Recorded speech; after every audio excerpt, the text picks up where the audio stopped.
প্রতিবেশীর আরেকজন প্রতিবেশীর কাছে অনেকগুলা অধিকার থাকে, আমরা তো এগুলা শুনিও না, জানিও না।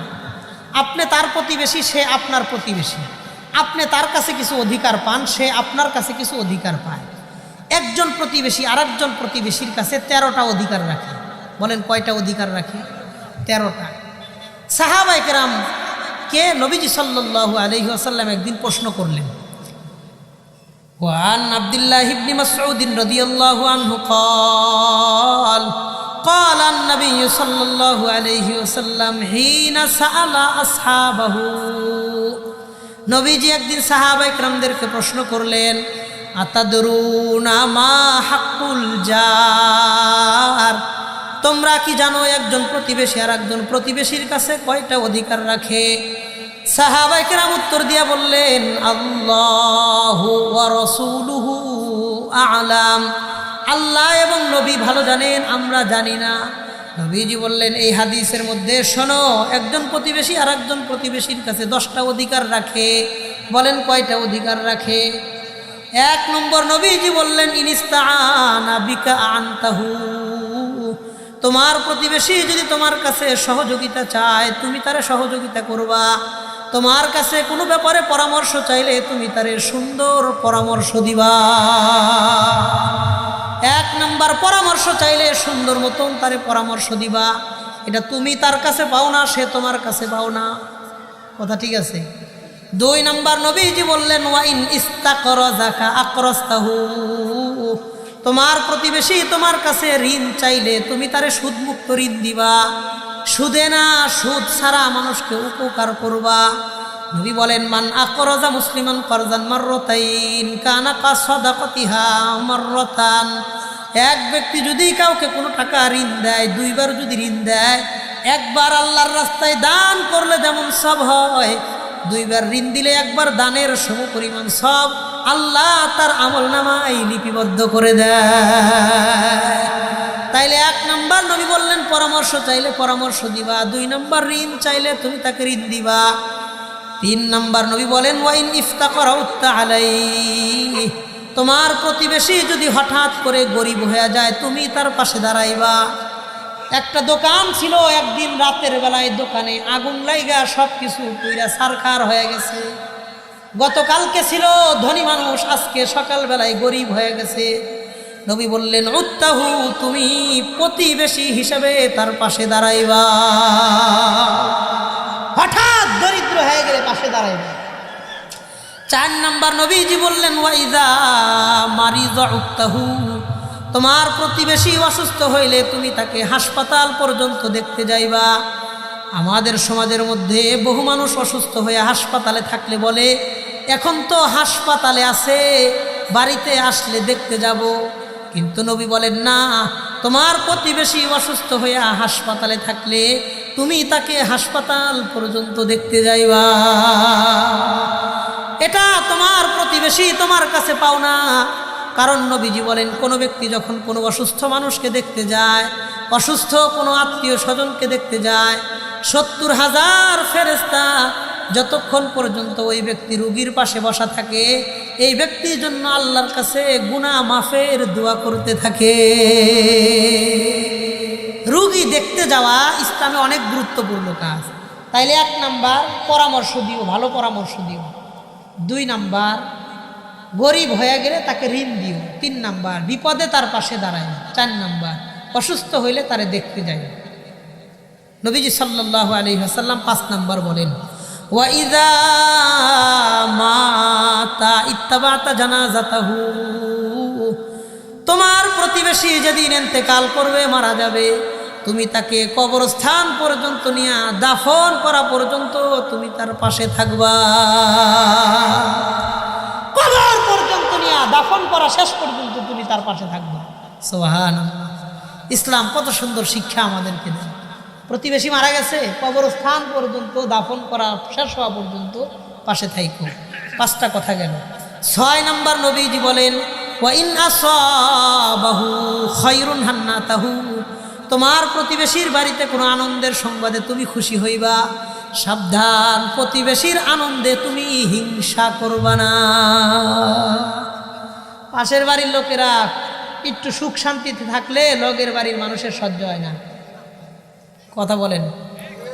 দেখছেন পোলার একটা সেনাবাহিনীর চাকরি হয়েছে, সরকারি চাকরি, তো মিষ্টি খাওয়াইতেছে মানুষরে, অনেক মানুষ পোলারে দেখতে আসছে। দেখতে আইসা মানুষ কিন্তু যেই বাড়িতে আসে শুধু ওই বাড়িতে না, আশেপাশের দুই একটা বাড়িতেও যায়। কথা ঠিক আছে? পাশের বাড়িতে গিয়া বলছে, এই মাশাল্লাহ অমকের ছেলের তো সুন্দর সেনাবাহিনীর চাকরি হইল মাশাল্লাহ।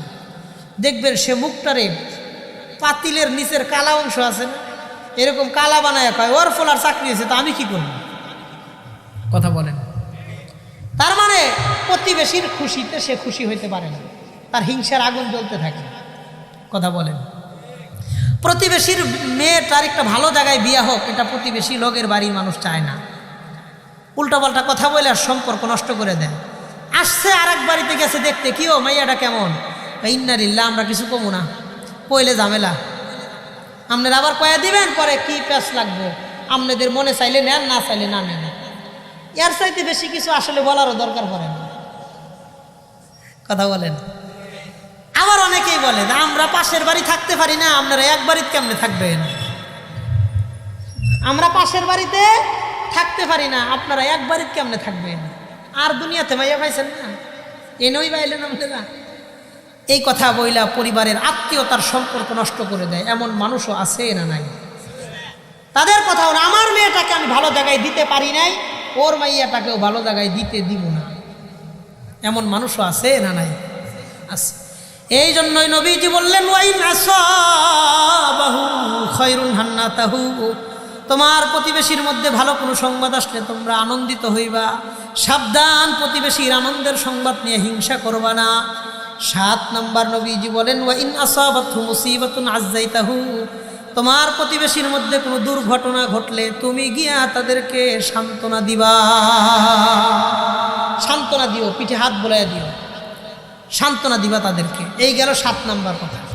8 নম্বর কথা নবীজি বলেন, ওয়ালা তাস্তাতিল আলাইহি বিল বিনাই ফাতাহজিব আনহুর রিহা ইল্লা আইয়াযানা লাকা, তোমার প্রতিবেশীর 2 বাড়ির মাঝখানে লম্বা দেয়াল তৈরি করবা না।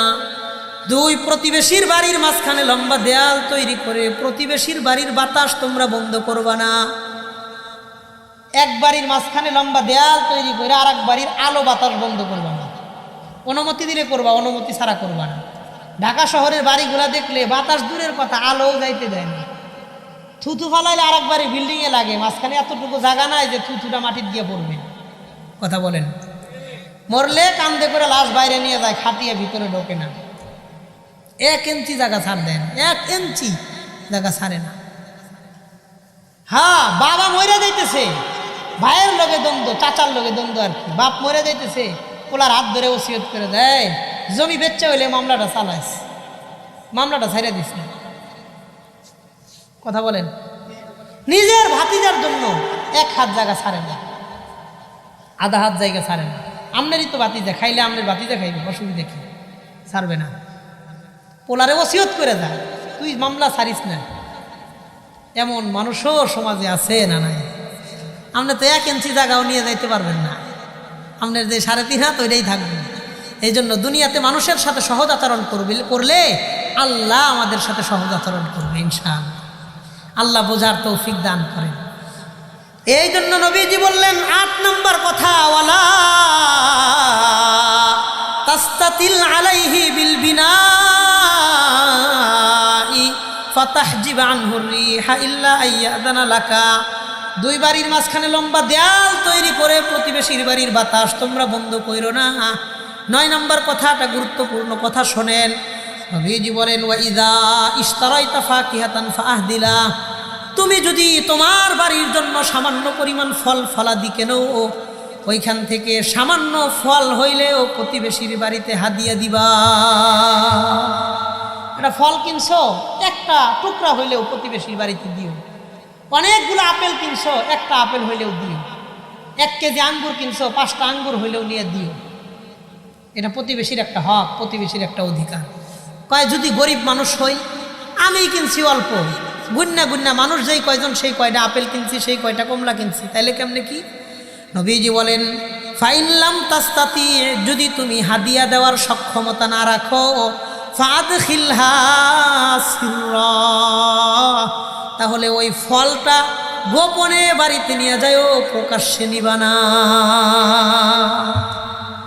জালির ব্যাগে নিয়েন না, বাজারের ব্যাগে নিয়েন। জালির ব্যাগে নিলে তো সবাই দেখে। পাশের বাড়ির ছোট ছোট বাচ্চা আছে, একটা রিক্সা চালায় বাপে, অনেক টাকা ঋণ, সে চাইলেই তো ফল কিনে ফলারে খাওয়াইতে পারে না, চাউল কিনতে পারে না, ফল কোত্থেকে কিনবে?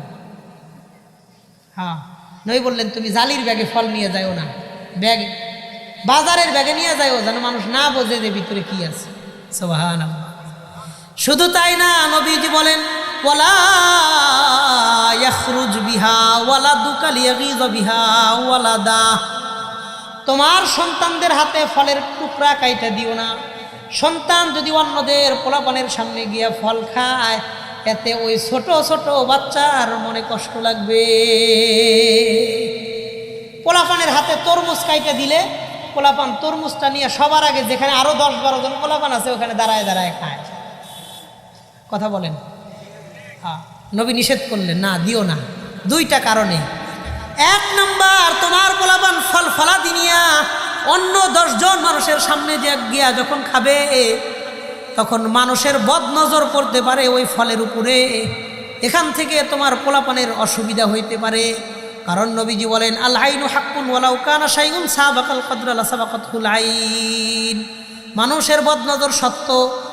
কোনো জিনিস যদি মানুষের ভাগ্য অতিক্রম করে ক্ষতি করার ক্ষমতা রাখতো, বদনজর এত মারাত্মক, মানুষের ভাগ্য অতিক্রম করে বদনজর মানুষের ক্ষতি করত।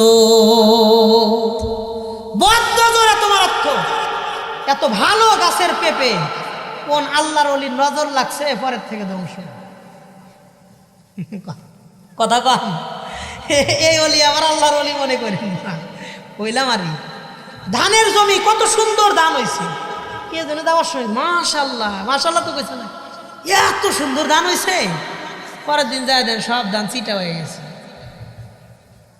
হ্যাঁ, মাশাআল্লাহ করে তো ওই লইয়াছিল, কইছে যে এই গাছের কাঁঠালটা সেই, মুখটা লেগে গেছে। পরের বছর থেকে কাঁঠাল সব সাদা, গরুও খায় না।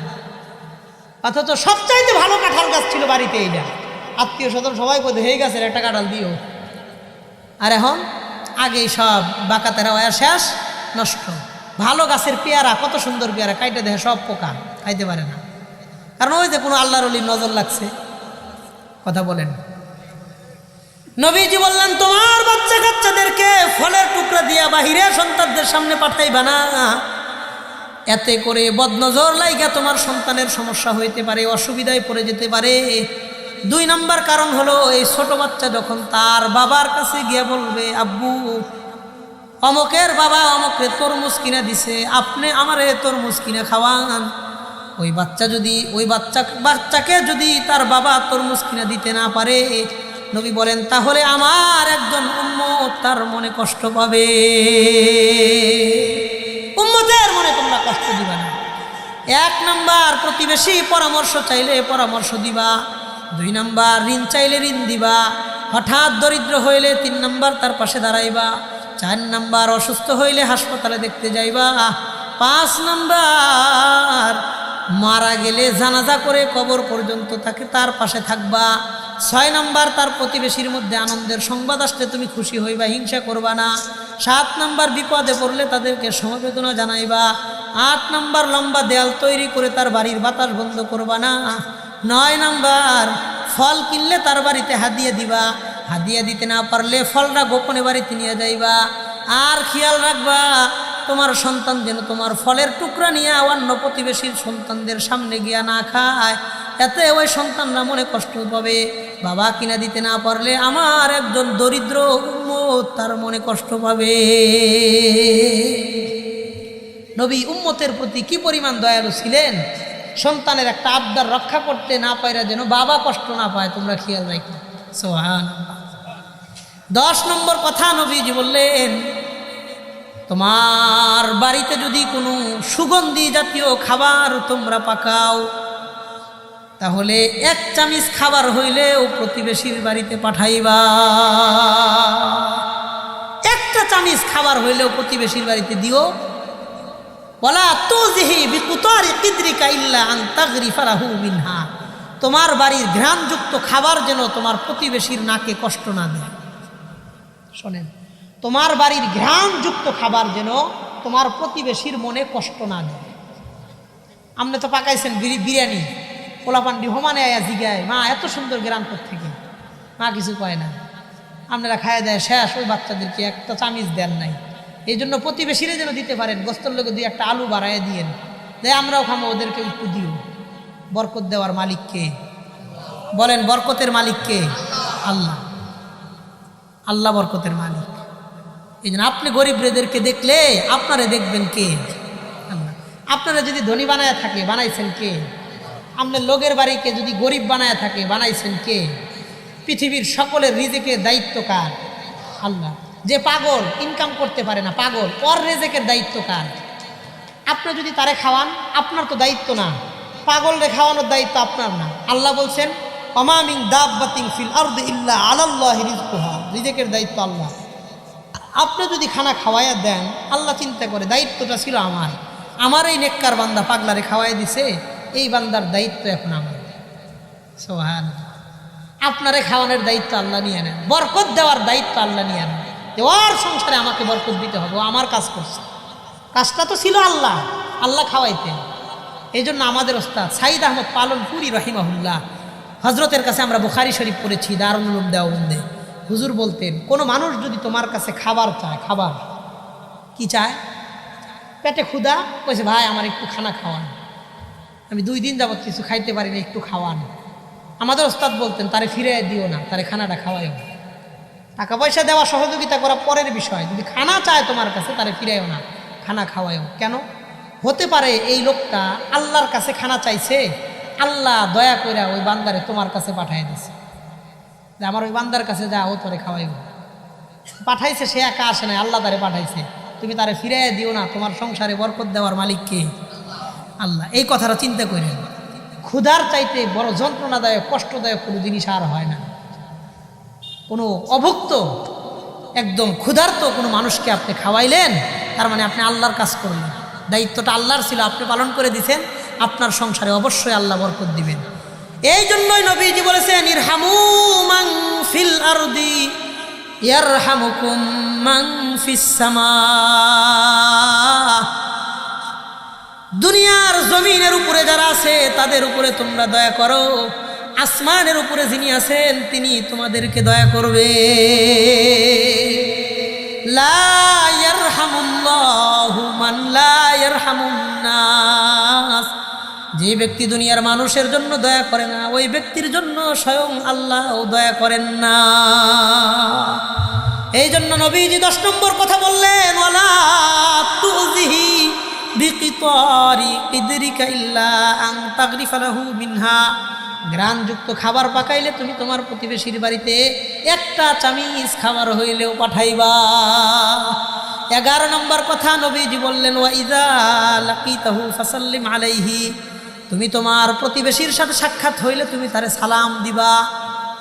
প্রতিবেশীর লোকে দেখা হইলে সালাম দিও, নবীর কথা। এখন কি হয়েছে, রাস্তা দিয়ে যাইতেছেন, দেখছে ওই যে লোকটা আইতেছে আমার বাড়ির লোকের বাড়ি, সে রাস্তা পাল্টাইয়া গলি দিয়ে আর দিকে ঢুকে যায়, যেন সালাম দেওয়ার না লাগে। কথা বলেন? হ্যাঁ, মুখামুখি হইলে যেন সালামটা দেওয়ার না লাগে, এই জন্য রাস্তা পাল্টাইয়া আর দিকে জায়গা, তারপরেও হ্যাঁ সালাম দিতে রাজি না। এমন মুসলমানও আছে না নাই? 11 নম্বর কথা নবীজি বললেন, প্রতিবেশীর লোকে সাক্ষাৎ হইলে সালাম দিও। 12 নম্বর কথা নবীজি বললেন, ওয়া ইযা দাআকা ফাজিবহু। তোমার প্রতিবেশী তোমার দাওয়াত দিলে তার দাওয়াত কবুল করবা, তার বাড়িতে গিয়ে দাওয়াত খাইবা। প্রতিবেশীর দাওয়াতে উপস্থিত হইবা, খাওয়া বড় কথা না, উপস্থিত হইবা। আমগো এলাকার মধ্যে দেখবেন 3 বছর যাবৎ 2টা ফ্যামিলিতে ঝগড়া লাগছে। কয় বছর? 3 বছর যাবৎ কথা হয় না। এখন প্রতিবেশীর বাড়িতে একটাই মেয়ে বিয়া হইব, অথবা একটাই ছেলে বিবাহ হইব। এখন চিন্তা করছে, আমার তো জীবনে পরিবারে বিয়ার অনুষ্ঠানই হবে একদিন, আমার ছেলের একদিন মেয়ের। তো সব দুঃখ কষ্ট ভুইলা গিয়া রাত্রেবেলা পাশের বাড়িতে গেছে, কোনোদিন যায় না, বাড়িতে গেছে, তার বিবিরে নিয়ে গেছে। যাইয়া বলতেছে, ভাইজান দোষ আমার হোক আর আপনার হোক, আমিও ভুলে গেছি, আপনিও ভুলে যান, দেখতে আমার মেয়েটাকে আগামী বৃহস্পতিবার আগামী শুক্রবার আমার মেয়েটাকে বিবাহ দিব, আপনি একটু পরিবার নিয়ে আইলে আমি খুব খুশি হইব। ভাইজান আপনার হাতে ধরে কয়ে আমার মাফ করে দিয়েন, আমার মেয়ের বিয়াটাতে আপনি একটু থাইকে সুন্দর মতন মেয়েটারে বিদায় করে দিব, আপনি আসলে আমি অনেক খুশি হব। তো সেও রাজি হয়েছে, ঠিক আছে আচ্ছা ঠিক আছে আইসেন আমরা যামনি, সমস্যা নাই। সুন্দর মতন দাওয়াত কবুল করছে, তারা দুইজন আয়া পড়ছে। এরপরে স্বামী স্ত্রী ঝগড়া লাগছে, তুমি যাও গা আমি যাইতাম না। কথা বলেন, গেলে তুমি একলা যাও আমি যাইতাম না। বিবাহ শুক্রবারে বিবাহ, কি বারে কথা কন, কি বারে? শুক্রবারে। দেখবেন বৃহস্পতিবারে এরা আর এক আত্মীয় বাড়ি বেড়াইতে গেছে, যেন এই বাড়িতে বিয়া খাইতে যাওয়ার না লাগে। কথা বলেন, ভাই এমন একটা জরুরতে পড়ছি, আমার খুব ইচ্ছা ছিল, গেছে রাতারাতি আত্মীয় বাড়ি বেড়াইতে গেছে যেন দাওয়াত খাইতে না হয়। অথচ সে যেমন তার দুঃখ কষ্ট ভুলে আপনার কাছে আসছে, হাতে হাত রেখে দাওয়াতটা দিয়ে গেছে। আপনি তার প্রতিবেশী, কোনো আত্মীয় না, প্রতিবেশী। আপনি যদি তার বাড়িতে যাইতেন, তার সমস্ত আত্মীয় আসলে যেই খুশি হইতো, আপনি গেলে তার চেয়ে বেশি খুশি হইত। কথা বলেন, খাওয়ান দাওয়ান যত ভালোই খাওয়ান, একবেলা আপনার এনে আমি বহুত কিছু খাইলাম, পরের দিনই তো আবার খাওয়ান লাগবে। খাওয়ান দাওয়ান পেটে থাকে না, মানুষের ব্যবহার মানুষ সারা জীবন মনে রাখে। কথা বলেন, মানুষের ব্যবহারটাই মনে রাখে, ব্যবহারটাই তার দিলে থাকে, খাওয়ান পেটে থাকে না, থাকে না। আপনি 1 লাখ টাকার খাবার একদিনে খান, 2 দিন পরে আবার খাওয়ান লাগবে। কথা বলেন, কিন্তু 5 মিনিটের একটা ব্যবহার মানুষ সারা জীবন মনে রাখে, সারা জীবন মনে রাখে। কথা কন ঠিক কিনা? হ্যাঁ, এই জন্যই নবীজি বলছেন ওয়াইযা দাকা ফাজিবহু। 12 নম্বর কথা, তোমার প্রতিবেশী তোমার দাওয়াত দিলে তুমি তার দাওয়াত কবুল করবা। 13 নম্বর কথা নবীজি বলেন ওয়াইযা মাতা আহাদুম মিনহুম ফাসনা লাহুম তাআমা। তোমার প্রতিবেশীর বাড়িতে কেউ যদি মারা যায়, খেয়াল করেন, তোমার প্রতিবেশীর ঘরে যদি কেউ মারা যায়, ফাসনা লাহুম তাআমা, ওই প্রতিবেশীর জন্য তোমরা খাবার রান্না করবা। কারণ বড়রা কান্নাকাটি করবে, তাদের খাবার দাবারের তেমন চাহিদা থাকবে না, কিন্তু ওই বাড়ির ছোট ছোট বাচ্চারা যেন না খায়া কষ্ট না করে। তাদের বাড়ি তো মানুষ মারা গেছে, তারা আজকে রান্না বাড়ি করবে না। লোক মারা গেছে, দাফন এখনো হয় নাই, তারা কি চুলার পারে গিয়ে রান্না করবে? করবে না। তো বড়রা না কষ্ট করলো, একবেলা খাইলো না, সকাল থেকে বিকাল পর্যন্ত না খায়া থাকলো, সমস্যা নাই। ছোট ছোট বাচ্চা যে আছে, ওদের ক্ষুধা লাগবো না? নবীজি বললেন তোমার পাশের বাড়িতে কোনো লোক যখন মারা যায়, ফাসনা লাহুম তাআমা, তোমরা তাদের জন্য খাবার বানায়ো, যেন তোমার প্রতিবেশীর কেউ ছোট বাচ্চারা না খায়া কষ্ট না করে। নবীজি প্রতিবেশী সম্পর্কে আমাদেরকে 13টা কথা বললেন। আবারও শোনেন, 1 নাম্বার, তোমার প্রতিবেশী তোমার কাছে পরামর্শ চাইলে সুন্দর পরামর্শ দিবা। 2 নাম্বার, ঋণ চাইলে সুদমুক্ত ঋণ দিবা। 3 নাম্বার, হঠাৎ গরিব হয়ে গেলে তার পাশে দাঁড়াইবা। 4 নাম্বার, অসুস্থ হয়ে গেলে তুমি দেখতে যাইবা। 5 নাম্বার, মারা গেলে কবরস্থান পর্যন্ত গিয়ে দাফন করে আসবা। 6 নাম্বার, খুশির সংবাদে তুমিও আনন্দিত হইবা, প্রতিবেশীর খুশির সংবাদে তুমি হিংসা করবা না। 7 নাম্বার, তারা মধ্যে কোনো বিপদে পড়লে তুমি তাদেরকে গিয়া সান্ত্বনা দিবা। 8 নাম্বার, লম্বা দেয়াল 2 বাড়ির মাঝখানে তৈরি করে তাদের বাতাস বন্ধ করবা না। 9 নাম্বার, ফল কিনলে হাতিয়া দিবা, না পারলে গোপনে ফল নিয়ে বাড়িতে যাইবা। বাচ্চাদেরকে প্রতিবেশীর বাচ্চার সামনে ফল নিয়ে বাইর হইতে দিবা না। 10 নাম্বার, গ্রামযুক্ত সুগন্ধিময় কোনো খাবার পাকাইলে প্রতিবেশীর বাড়িতে একটা চামিচ হইলেও খাবার হাদিয়ে দিবা। 11 নাম্বার, দেখা হইলে সালাম দিবা। 12 নাম্বার, দাওয়াত দিলে কবুল কইরা উপস্থিত হইবা। 13 নাম্বার, প্রতিবেশীর বাড়িতে কেউ মারা গেলে তাদের জন্য খাবার তৈরি করবা, যেন ছোট ছোট বাচ্চারা না খায়া কষ্ট না করে। এই প্রতিবেশীর হকগুলা আল্লাহ আমাদের আদায় করার, তার কাছ থেকে যেন আমি পাই, আমার কাছ থেকে যেন সে পায়, এইভাবে সমাজে আদায় করার আল্লাহ তৌফিক দান করেন। কোন আমিন।